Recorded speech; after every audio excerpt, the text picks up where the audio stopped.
Hey, Run Try Bike community. Welcome to our Fiery Embers show. This is not a show for you to learn how to get fitter, faster, or stronger. But if that happens, I apologize in advance. This is a show about cracking jokes, having fun, putting smiles on people's faces because endurance sports are hard and we need to have a break from them every now and again. Today, I'm going to be joined by Kelsey Myers, who is the founder of Tortis Sportswear and is also the first woman to complete 6 triathlons on 6 continents in 6 days. And if I tried to say that any faster, who knows how it would come out. So let's not wait any longer. Let's bring Kelsey to the show and let's have some fun. Hey, Kelsey, how are you? Hey, Jason, I'm good. How are you? I'm fantastic now that I get to chat with you for the next 20 or 30 minutes. I'm excited for this. Awesome. So for those of you who are listening or watching, Kelsey and I have chatted previously. We did a story on her that'll be on the Run Try Mag website here real soon. Today is November 26th, in case you're listening to this sometime into the future. So check out her story about Tortis Sportswear and why she founded the business and what she's trying to do to help women in endurance sports. But today we're going to get to lean in a little bit more into her personality and find out more about her so that when you go shop at her site, you know who the owner is. So 6 triathlons on 6 continents in 6 days. What were the 6 countries you went to?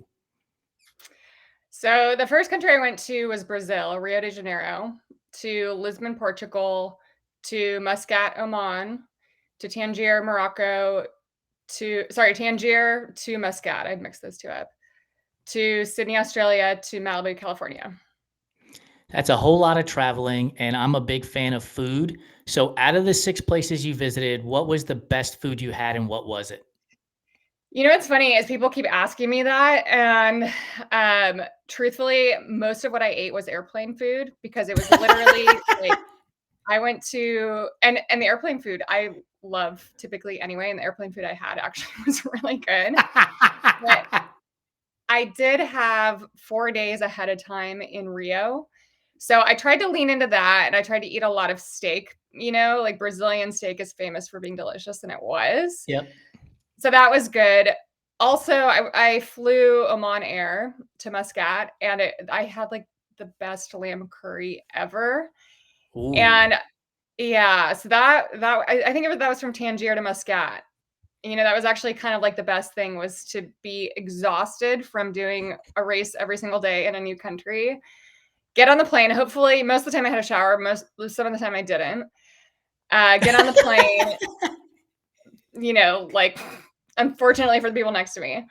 Get on the plane, Sit down, and just have amazing food, a glass of wine. I'm not one of those people who's like super picky about, I don't drink or anything like that. Like I have a glass of wine and then get good sleep before I arrived in the next country. What airport was the best airport to get into and out of? The best airport. Not Sydney. My flight was canceled.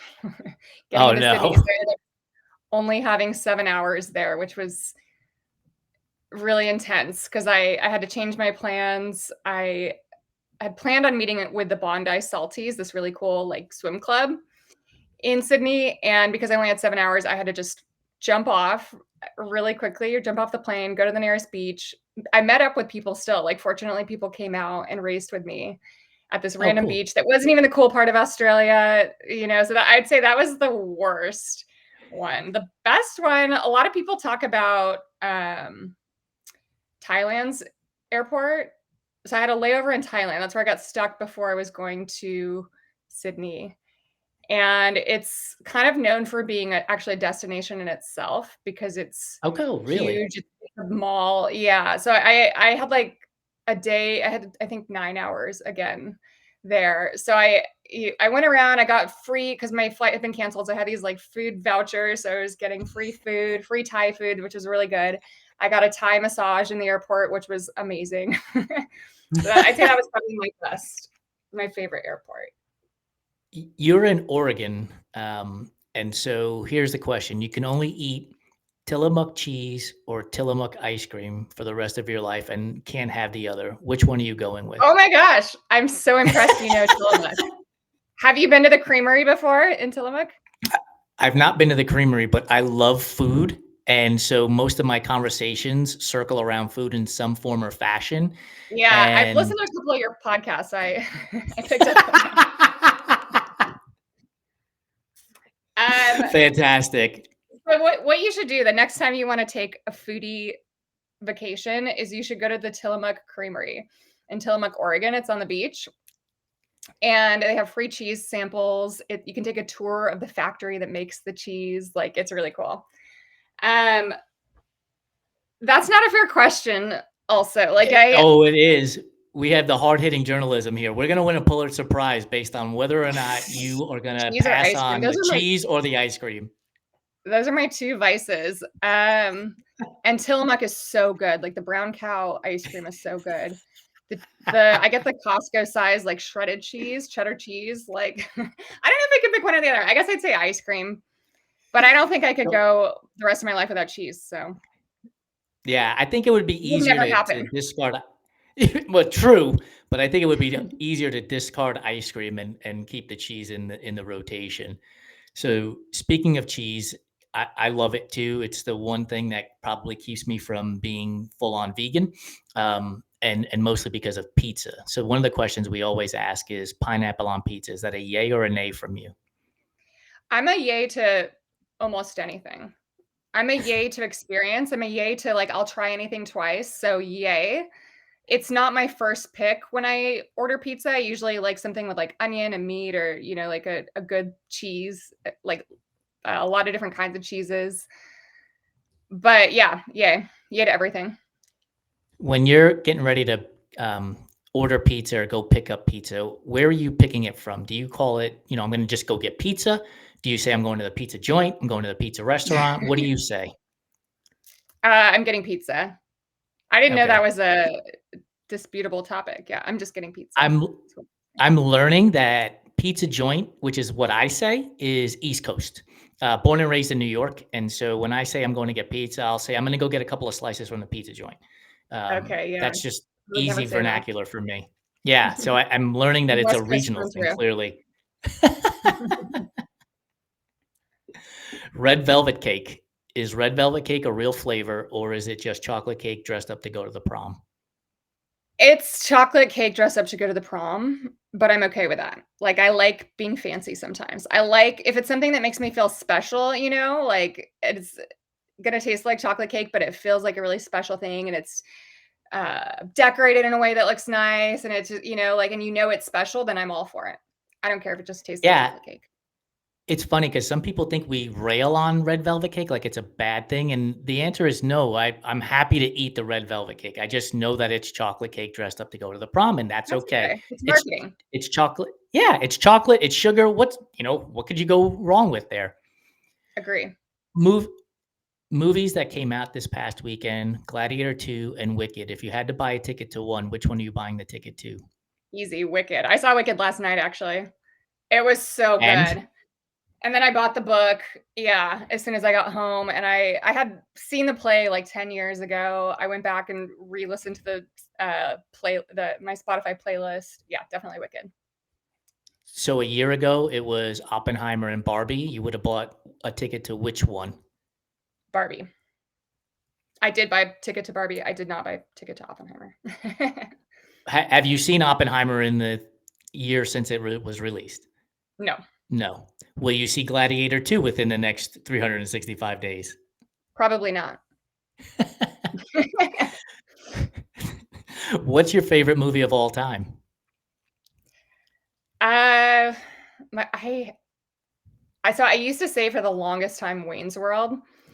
I used to love that movie. Like, that's one of those movies, every time I watch it, it's so funny. Like, you've seen Wayne's World, right? Yes.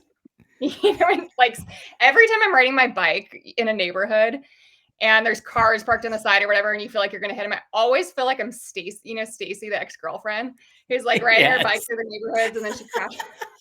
I always think about that. It makes me laugh every time. What are you streaming these days? Are you a TV watcher? I guess is really the first I question. am not a big TV watcher. I'm a social TV person. So I have 3 best friends that I've known since college, and we watch The Bachelor on Zoom once a week. It's like our guilty pleasure. No kidding. Yeah. So we've been watching Golden Bachelorette, which is so good. We're actually behind. So the finale's already happened. We're still like 3 episodes behind, I think.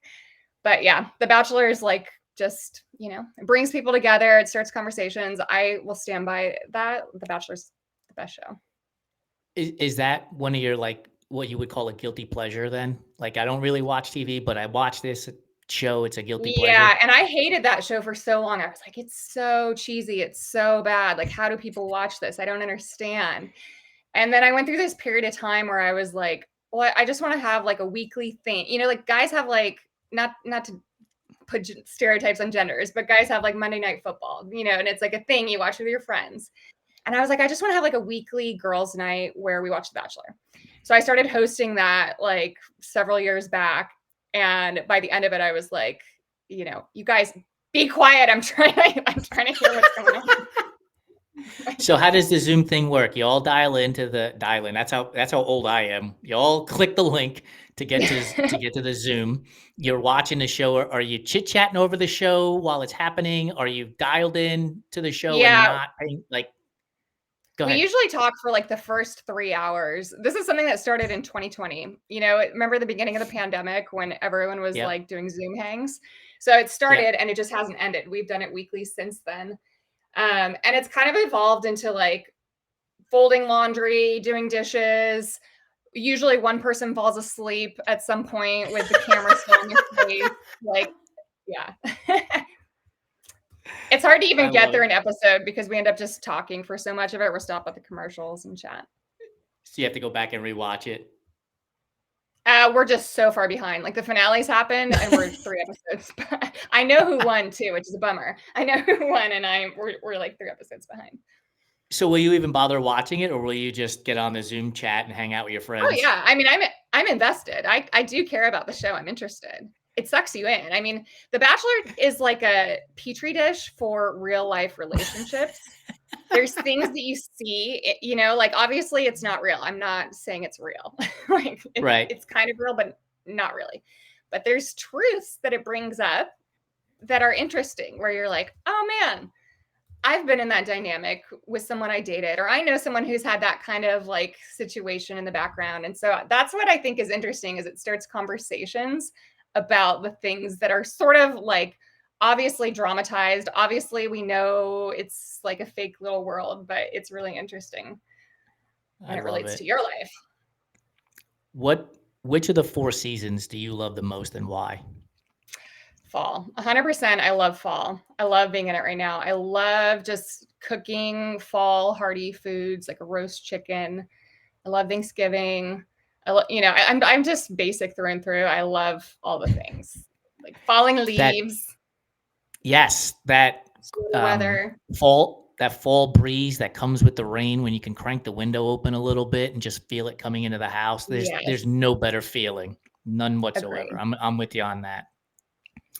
So I asked this question on our Fiery Embers show, and I'll preface it with this. So far, Jennifer Comfort has the best answer to this question. So let's see if you can beat it. You are going to blast off into outer space with Matt Damon and go to Mars. And as you know in the movie, he only eats potatoes. So knowing that you're only going to eat potatoes for the rest of your life on Mars with Matt Damon, what is your last meal before you get in the rocket ship? Before that? Yep. Before you get in the rocket ship. Yep. Oh. It's the night before you blast off into outer space. I'm going to the opposite of starchy potatoes, carbs. So probably some kind of I probably would have the roast chicken, honestly. With I like to make it with I make it on sweet potatoes, onions, garlic, and then I put chicken broth so it gets very soupy almost, and then I roast the chicken on top of all of that and then stuff it with stuffing, homemade stuffing. So you get the full experience of chicken and veggies and all the things. So yeah, that's probably what I do. Carrots, celery. That is an excellent answer. Jennifer Comfort's answer the first time I asked her that question, and yes, I said first time because I asked twice. The first time was wheat thins, and the second response was unfrosted animal crackers. And to this Yeah. day, Interesting. and I to would this think day, you would not want carbs, but I would think you wouldn't want wheat thins, period. Whatever. I Like, love there's wheat just thins. no world. So do I, but there is no world that's going to be the last meal I eat before I eat sweet potatoes for the rest of my life. Not Yeah, happening. okay. You're a cyclist. You ride around. I presume you stop at gas stations to refuel. When you stop at the gas station, what are you grabbing? Gatorade, water, Coke, candy bars? I actually don't stop on my rides that much at gas stations, but I do road trip a lot. I stop at a lot of gas stations when I road trip, and it's always a Smart Water and a bag of gummy bears for some reason. Nice. So I asked Adam Barker from Bulk Skin and Shave, because he's a cyclist and you're a cyclist and you sell cycling clothing. What Mhm. is the right length of sock for a cyclist? Oh, I have been grilled on this. And this is actually what I'm trying to like fight. This is the fight I'm fighting in cycling is like, let's not be so pretentious about the kind of socks we wear. If our sunglasses go over the strap or under, like, let's just kind of chill out, people. But my cousin actually was like, "Oh my gosh, you're wearing no-show socks, blah blah blah. I can't believe you're doing that. You have to do the like three, I think it's 3/4. I don't know, whatever the cycling ones are.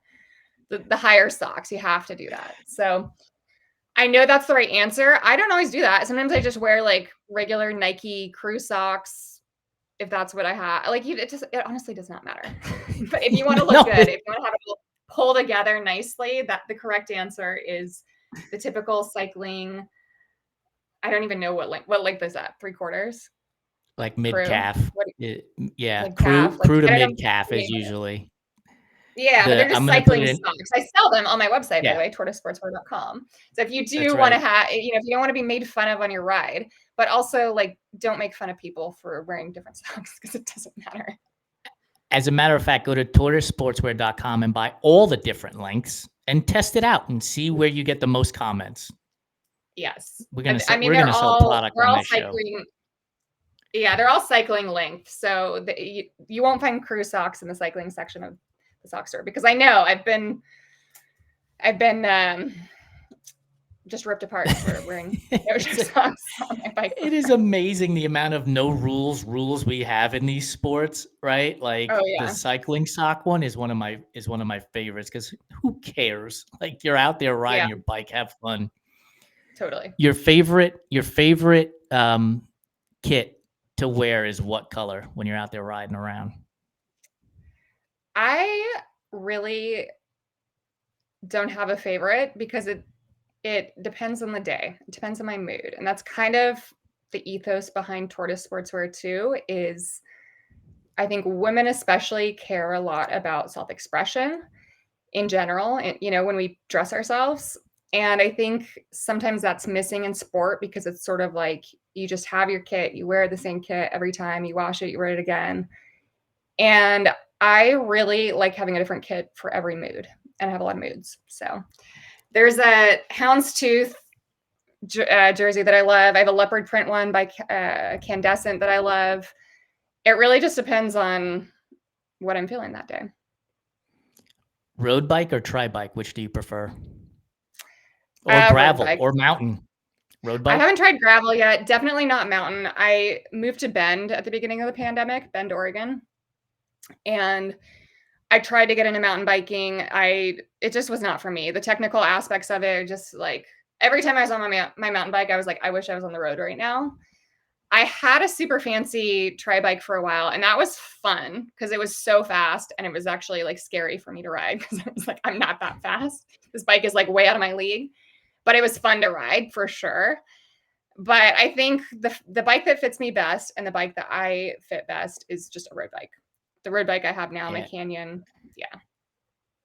I had a Cannondale Slice for a number of years when I was racing Ironman, and the speeds that you could get up to on a tri bike when you're down in aero with race wheels, it does get to the point where you're white knuckling it. And you're like, oof, Let's just hope the rubber side stays down sometimes. Yeah. Do you like pastries? Are you a pastry I eater? do. Yes. Chocolate croissant, plain croissant, or almond croissant? You can only eat one. Which one are you going with? Forever or just this one time? This Like I one can't have all time. three. This one time? I mean, you could. Chocolate. Chocolate.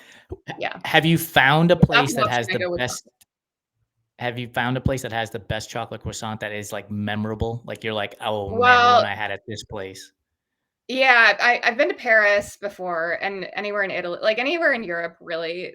That's kind of like my like free pass to just have pastries every day for breakfast. That's usually what I do is chocolate croissant or just any kind of croissant with my coffee.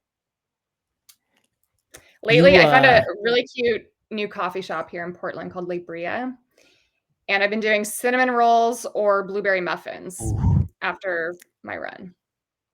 awesome. They're so good. Both of those sound fantastic. You eat one there and take one to go for later, for sure. Those are the Yes. rules. I just made them up. Swimming is a big part of the triathlon sport, obviously. So, in your six triathlons in 6 days, what was the best scene that you had when you were swimming? Like, you were like, oh my goodness, I can't believe I'm swimming here. I feel like they all were. Like, it was so epic. It was so cool. I mean, being in Rio, like I said, I was there 4 days early, so I'd swam there a few times already, but it was just warm and beautiful and amazing. Lisbon was the opposite. It was like freezing cold and unreal. Tangier, we got out there like when it was still dark out. The sun didn't rise till like I think like 7:30 or something. And so the sun was rising. We had to push the race back and the sun was rising as we were walking out to the beach. And I had a couple people out there swimming with me. That was really cool. I can't pick. Muscat was cool. It was really warm. I had someone kayaking alongside me to look out for sharks because there's sharks nearby. Yeah, I can't pick. Malibu, I have spent a lot of time swimming in Malibu, and that was the choppiest day I'd ever experienced. It was like swimming in a washing machine, literally. I was just not going anywhere on the way out. And then the way back in, I just surfed back. So, I mean, that was unusual. That was a fun one too, just because it was different from how it normally is. I mean, doing 6 races in 6 days on 6 continents is hard. Obviously, a lot of travel, a lot of exhaustion. Have you thought about other events that aren't your status quo? In other words, not an Ironman, not a 100-mile run, but some of these like marathon type swims, like at the Golden Gate Bridge type swim, or maybe even like an Escape from Alcatraz, which is a triathlon, but you're swimming out there in shark infested waters, like you just mentioned. Like, have you thought Yeah. about like what's next on the bucket list for you? Maybe not right away, Yes. but sometime in the future. What is it? I have, yeah. So my race was actually supposed to be 7 triathlons on 7 continents in 7 days. It was supposed to start in Antarctica.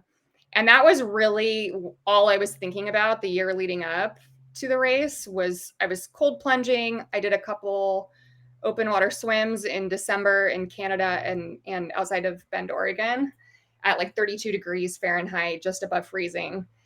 And so that was the thing I was really excited about. The group that I was going with ended up losing our permit to swim in Antarctica because of the bird flu, which is something I never hear people talk about, but I have learned so much about just through this experience that there were concerns that the bird flu would get to Antarctica. And if that happened, it could potentially wipe out the penguins because they don't have immunity against viruses.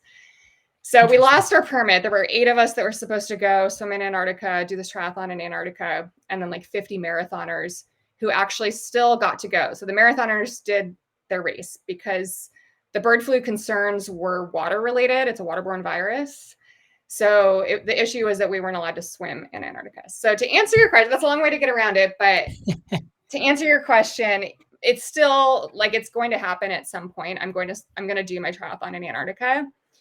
I've been messaging on WhatsApp lately with a race director, and he's saying, "Oh yeah, it's going to happen this year in January." So I'm like, okay, I'm just keeping base level fitness. I'm not getting my hopes up. Like last year, I was all in. I was training. It was all I was thinking about. I was telling everyone, like, yes, I'm doing the 777 thing.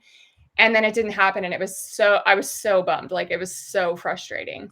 So right now it's on my mind, and I'm like reminding myself, stay fit, stay ready for if it does happen. That way you can go. And hopefully it does happen. But I'm also not putting all my eggs in one basket there. I feel you. That would be an experience, I'm sure. And I'm sure it was pretty bumming for you when you couldn't participate in the race. So hopefully you get around to doing it in 2025. We have time for Yeah. 2 more questions. One will be Okay. food related, and then one will be a little bit more serious. So PB&J or grilled cheese? When it comes to comfort sandwiches, which one are you taking over the other? I didn't have a PB&J until I was like out of college, I think. I think I was like 27 the first time I had a PB&J, and I was like, this is incredible. What is this? It's so good. That's my go-to for like a long hike or bike ride or something like that, because that's just easy to throw in a Ziploc, and pack it. But grilled cheese, when we talk about fall and just loving fall and loving cooking, like I love like a tomato soup, grilled cheese combo. That's quintessential fall to me. So I can't pick. It depends on the circumstance. You're good at evading these questions. How do you make your grilled cheese? Do you have a particular way in how you make it? Just on a pan with butter. Yeah. Tillamook cheese, obviously. So here's my tip for you on grilled cheese. Put a little bit of mayonnaise on the outside because it adds tang and it will crisp it up just as much as the butter will. But then take that shredded Tillamook cheese from Costco and put it in the pan after it's gotten a little brown, and then put the bread on top of that. So then you have an outside crust of cheese on Wow, top that sounds of the cheese amazing. that's in the middle. It's fantastic. You can't go wrong. Trust me. Clearly, I spend a lot of time making grilled cheeses. So before we wrap up, Kelsey, and thank you for joining me, I want you to talk a little bit about Tortis Sportswear, the business that you founded and why you founded it, and what you're hoping to accomplish with your business. Yeah. So I started Tortoise a year and a half ago. We officially launched, but the seeds for Tortoise were planted like 10 years ago when I did my Ironman, and realized it was the most transformative experience. That sounds dramatic, but it's not. It really was. It was so many things for me. It was confidence building. Like, I did not ever think that I was the type of person who could do an Ironman. I couldn't even run a mile at one point without walking. So the fact that I did the Ironman like completely changed so much for me. And that, translated to other parts of my life, to work, to relationships. Like, it's just such an incredible thing. And you meet so many cool people in the sport. It's a great community. There's so many amazing things about the sport of triathlon and Ironman. However, it was interesting because none of that was designed for women, for me specifically. And it's something you can feel when you're there, you're looking around, you're in just a mob of men, which is like, okay, it's fine. But also, like, I would just love to see equal representation of men and women out there. So as many women are getting the benefits of it as men. So with Tortoise, I really just wanted to create a space of like truly is made for women first. I am a store that carries brands that are very thoughtful about the way that they design their apparel. It's truly made for the female body. That's a big thing in cycling, as we often feel like it's made for men and adapted for women later, the pink it and shrink it model. And so with Tortoise, I carry brands that are truly made for women first. We think a lot of the brands, like the running brands, are thinking of, well, what is important to her in terms of safety? Like, she's going to need to have her cell phone. The pockets in your shorts are going to have to be big enough to carry your cell phone, because women are always thinking about that. So yeah, so Tortoise started just as a way to hopefully get to a point where we find equality in the endurance sport world. That's awesome. And for those of you listening, it's tortoisesportswear.com. So that is 2 S's in the middle, Tortoise Sportswear. So make sure you head over there. Ladies, get yourself some gear. Men, if you have a significant other in your life, make sure you get her some gear as well. Tortoisesportswear.com. Kelsey, thank you so much for coming on our Fiery Ember show. I had a blast. It's been phenomenal to get to know you. And I know we've got another show with you coming up here in the near future on our Caffeinated Coaching podcast, where we'll get a little bit more into mindset and coaching and everything else. So appreciate your time. Have a wonderful and safe holiday coming up, and we'll talk to you soon. You too. Thank you.